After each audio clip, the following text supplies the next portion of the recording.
Hoje nós estamos diante de um texto que já causou muita confusão no meio evangélico, no meio cristão, no meio daqueles que procuram entender as Escrituras, porque realmente mostra nesse lugar uma possível aparição de Samuel vindo dos mortos, vindo dos Hades. Mas será que foi isso mesmo que aconteceu nesse texto?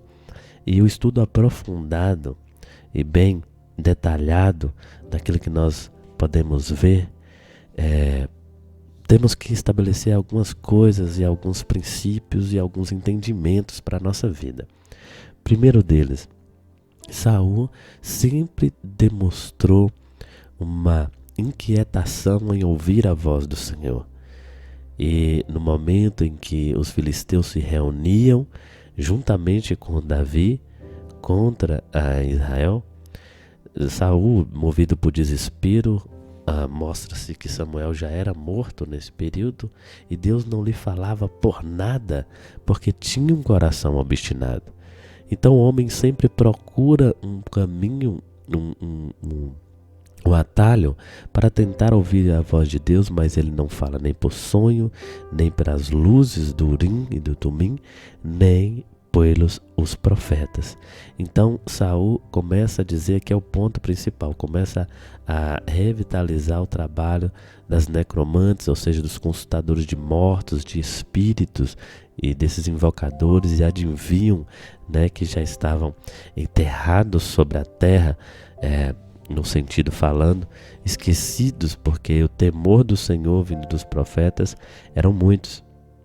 E essa necromante, ela dá alguns indícios claros do seu erro e da sua enganação, A primeira coisa que nós precisamos entender na jogada de Satanás para tentar confundir é porque o poder de Satanás é sempre o pecado.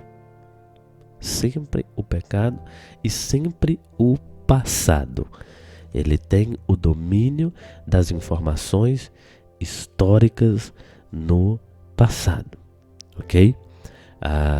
Interessante que 2 Pedro vai dizer também em relação a Saul, em relação aos falsos ministros, a Saul e a cada um que se encaixar, de que o cachorro ele sempre volta o seu vômito, o porco volta a sua lama, e come os dejetos da sua incredulidade.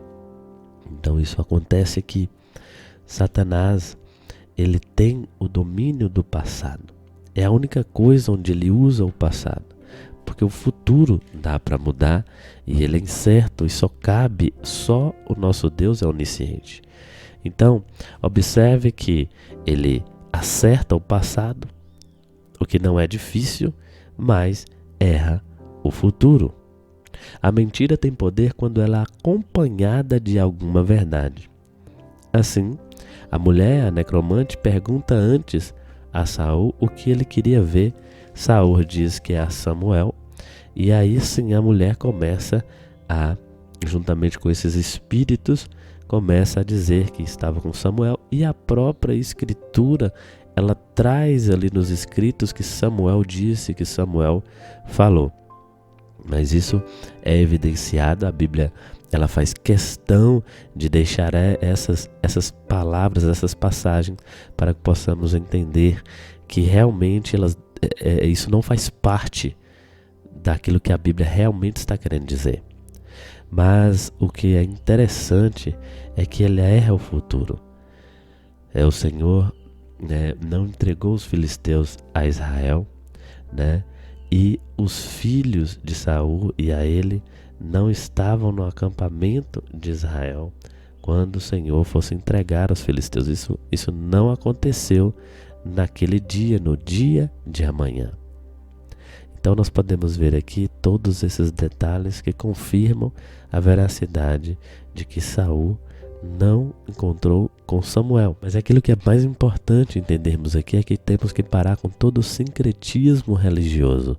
O nosso Deus ele fala e mesmo em silêncio, Deus está falando.